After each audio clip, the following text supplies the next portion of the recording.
Alhamdulillah, alhamdulillahilladzi farada bi asma'ihil udma al-mutafaddil bi'afwi wal maghfirati wa ala ibadihil mudnibin falam yu'akhidhum bi takhayyulin wala wahma.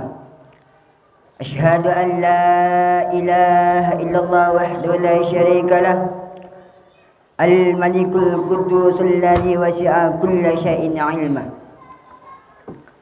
Asyhadu anna Muhammadan 'abduhu wa rasuluhu al-mab'utsu ilan nasi 'araban wa 'ajama. Allahumma shalli wa sallim wa barik ala sayyidina Muhammad wa ala alihi wa sahbihi allazi fazu bi qurbi fil firdausil asma. Amma ba'd. Ayyuhal ikhwatul muslimun, ittaqullah haqqa tuqatih wa la tamutunna illa wa antum muslimun. Ma'asyiral muslimin, sidang Jumat yang dirahmati oleh Allah. Mengawali khutbah pada kesempatan yang mulia, saya berwasiat kepada hadirin sekalian, khususnya kepada diri saya pribadi, marilah kita senantiasa meningkatkan iman dan takwa kita kepada Allah dengan menunaikan dan melaksanakan perintah-perintahnya serta menjauhi segala larangan-larangannya. Dengan modal iman dan takwa, seseorang akan selamat dan bahagia hidupnya di dunia kini dan di akhirat kelak. Ma'asyiral muslimin, sidang Jumat yang dirahmati oleh Allah, kematian adalah sebuah kepastian bagi setiap makhluk hidup. Sebagaimana dia merasakan hidup, maka dia pun akan merasakan kematian. Tidak ada seorang manusia pun yang hidup abadi di dunia ini. Semuanya pasti akan mengalami kematian. Allah berfirman, A'udzu billahi minasy syaithanir rajim. Bismillahirrahmanirrahim. Kullu nafsin dha'iqatul maut tsumma ilaina turja'un. Yang artinya, setiap jiwa akan merasakan kematian, kemudian kepada kami, kamu sekalian akan dikembalikan. Quran surah Al-Ankabut ayat 57. Dalam sebuah riwayat dijelaskan bahwa ketika kematian seorang telah begitu dekat, pada saat ini ada 4 malaikat yang datang padanya, yaitu seorang malaikat mencabut nyawanya dari kaki sebelah kanan, seorang malaikat mencabut nyawanya dari kaki sebelah kiri, seorang malaikat mencabut nyawanya dari kaki sebelah kiri, seorang malaikat mencabut nyawanya dari tangan kanan, dan seorang malaikat yang mencabut nyawanya dari tangan kirinya. Dan adalah mungkin seorang mayit akan mengerti tentang masalah malaikat ini sebelum ia mengembuskan nafasnya yang terakhir. Ia akan dapat menyaksikan malaikat sesuai dengan hakikat amal perbuatan yang cenderung ia lakukan selama hidup di alam dunia. Kalau lidahnya masih bisa bergerak, tentu ia akan berbicara sesuai dengan apa yang ada. Mungkin ia akan mengajak dirinya untuk mengulangi pembicaraan yang tentang apa yang dia saksikan. Ia mengira bahwa itu adalah perbuatan setan. Kemudian ia diam sampai lisannya bisa berbicara secara sadar. Para malaikat akan mencabut ruhnya dari ujung jari jemari. Dari ruh akan lepas dari tubuh laksana terbangnya kotoran dari saluran air. Sedangkan bagi orang yang durhaka, ruhnya akan lepas dari tubuh laksana lepasnya tusuk sate dari kain wol yang basah. Allah berfirman, Walau tara idil zalimuna fi ghamaratil maut wal malaikatu basitu aydihim akhriju anfusakum Al-yawma tujzauna 'adzabal huni bima kuntum taquluna 'ala Allahi ghairal haqqi wa kuntum an ayati tastakbirun. Yang artinya, alangkah dahsyatnya sekiranya kamu melihat di waktu orang-orang yang zalim berada dalam tekanan-tekanan sakratul maut, sedang para malaikat memukul dengan tangannya sambil berkata, keluarkanlah nyawamu. Jadi ini kamu dibalas dengan siksaan yang sangat menghinakan, karena kamu selalu mengatakan terhadap Allah perkataan yang tidak benar, dan karena kamu selalu menyombongkan diri terhadap ayat-ayatnya. Quran surah Al-An'am ayat 93. Ma'asyiral muslimin, sidang Jumaah yang dirahmati oleh Allah Subhanahu wa taala. Mengenai kedahsyatan sakaratul maut ini dapat kita simak beberapa riwayat, di antaranya riwayat Tabrani di dalam Mu'jamul Kabir dari Ibnu Mas'ud. Ia berkata bahwa Rasulullah SAW pernah bersabda, sesungguhnya nyawa orang mukmin keluar dari tubuhnya disertai cucuran keringat dingin, sementara nyawa orang kafir akan terlepas sebagaimana terlepasnya gingkihan nafas keledai. Di dalam kitab Syarhi Syudur, Imam Suyuti mengemukakan bahwa ketika ditanyakan kepada Musa alaihissalam tentang bagaimana ia menemukan kematian, Musa berkata, bagaikan tusuk sate yang dimasukkan ke dalam perutku. Tusuk sate itu memiliki banyak cabang, setiap cabangnya berhubungan dengan urat-uratku. Kemudian ia dicabut dari perutku dengan keras. Si mayit menyangka bahwa perutnya seakan terasa penuh dengan duri, seolah-olah nyawanya keluar dari lubang jarum. Langit seakan-akan runtuh ke bumi, sementara ia terhimpit dan terjepit di antara keduanya. Karena itu, ketika Ka'ab ditanya tentang kematian, ia menjawab, kematian bagaikan ranting berduri yang dimasukkan ke dalam perut seorang, kemudian ditarik kembali oleh seorang yang sangat kuat, maka terputuslah yang terputus dan tertinggallah yang tertinggal. Menurut riwayat Ibnu Abi Syaibah yang disebutkan di dalam Hulyatul Auliya, bahwa kematian itu bagaikan dahan yang penuh dengan duri, lalu dimasukkan ke dalam perut anak cucu Adam. Setiap duri terkait dengan urat, kemudian seorang laki-laki yang sangat kuat menariknya, sehingga ikut tertariklah yang tertarik dan tertinggallah yang tertinggal. Rasulullah SAW bersabda, sungguh satu kali sakratul maut adalah jauh lebih sakit daripada 300 kali pukulan pedang. Imam Suyuti menyebutkan dalam kitab Syarhul Syudur dari Hasan, sesungguhnya Nabi Muhammad SAW menyebutkan tentang sakitnya sakratul maut. Beliau bersabda, sakitnya kira-kira seperti 300 kali pukulan pedang.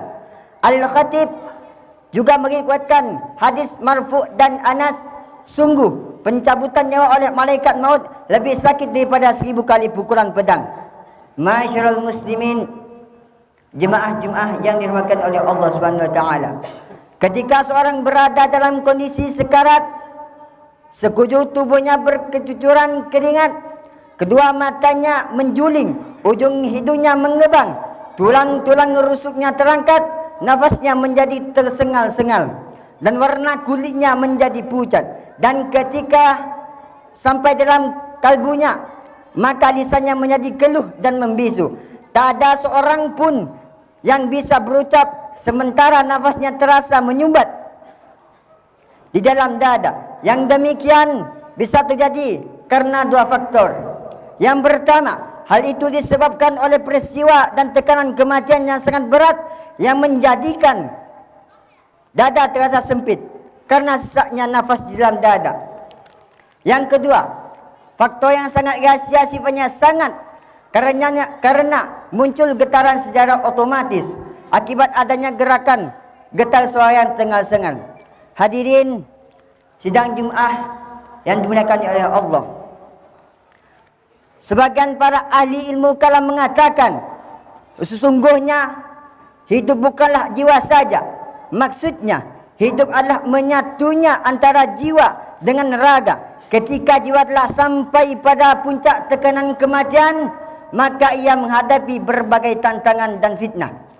Iblis menugaskan para pembantu dan prajuritnya secara khusus untuk mendatangi manusia yang berada dalam kondisi sakratul maut ini, dengan mengubah wujud mereka menyerupai pada pendahulunya yang telah tiada, yang sangat dicintai dan disayangi, yang semasa hidup di dunia mereka bisa beri nasihat kepadanya seperti ayah, ibu, saudara dan teman-teman dekatnya.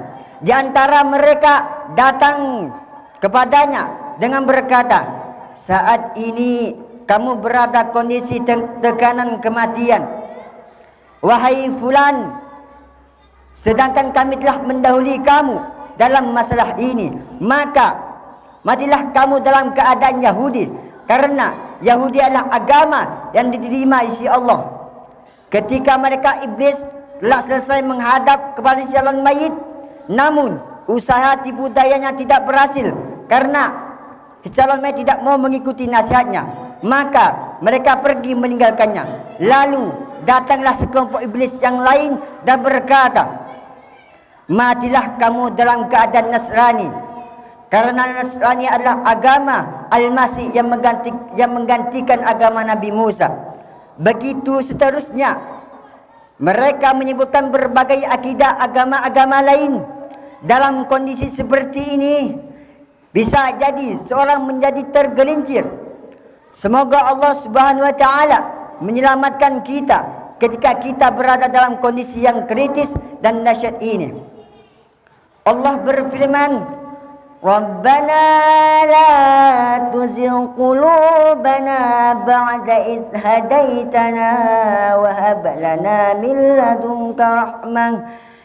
ladunka rahmatan innaka antal wahhab.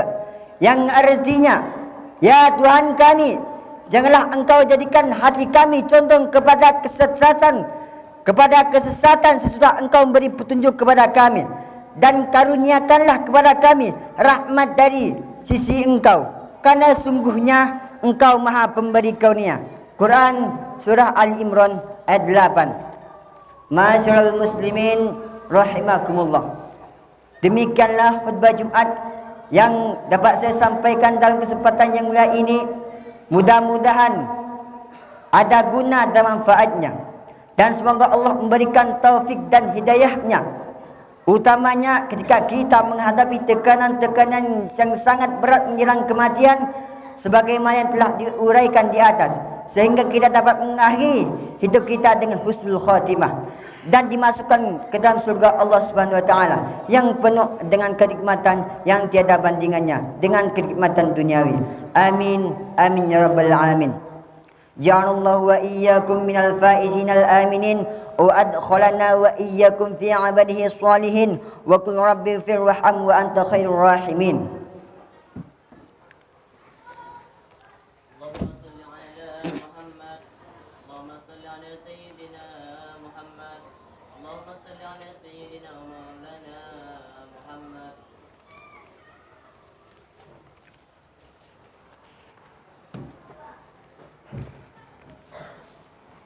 Alhamdulillahilladzi ja'ala at-taqwa libasas shalihin. Ahmaduhu subhanahu wa ta'ala hamda 'abdihi mu'tarifin bi sidqil yaqin. Wa asyhadu an la ilaha illallah wahdahu la syarika lah, al-malikul haqqul mubin. Wa asyhadu anna sayyidina Muhammadan 'abduhu wa rasuluhu sayyidul awwalin wal akhirin. Allahumma shalli wa sallim ala sayyidina Muhammadin wa ala alihi wa sahbihi ajma'in. Amma ba' faya ayyuhan nas ittaqullah haqqa tuqatih wa la tamutunna illa wa antum muslimun wa lazimus salata ala khairi khalqi alaihi salatu wassalam faqad amarakumullah bidzalika irsyada wa ta'lima wa ijlalan li nabiyhi wa ta'zima faqad qala innallaha wa malaikatahu yusholluna 'alan nabi ya ayyuhallazina amanu shallu 'alaihi wa sallimu taslima.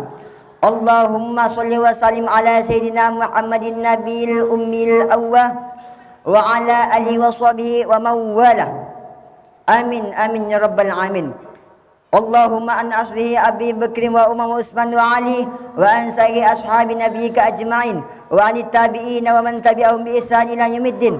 Allahumma fil mu'minin wal mu'minat al ahya'i minhum al amwat innaka sami'un qaribun mujibud da'awat wa qadiyal hajat wa ghafirudz dzunuba wal khati'ati bi rahmatika ya arhamar rahimin. Allahumma ansur juyusal muslimina wa asakirul muwahhidin. Allahumma ahlikal kafaratal wal musyrikin a'da'aka a'da'ad-din. Amin ya mujibas sa'ilin. Ibadullah, innallaha ya'muru bil adli wal ihsan wa ita'il qurba wa yanha 'anil fahsya'i wal munkari wal bar. Ya'idukum la'allakum tadhakkarun.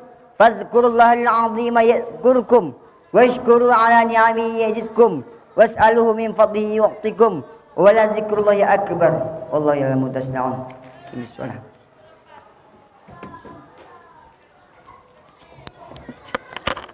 الله أكبر الله أكبر أشهد أن لا إله إلا الله أشهد أن محمدا رسول الله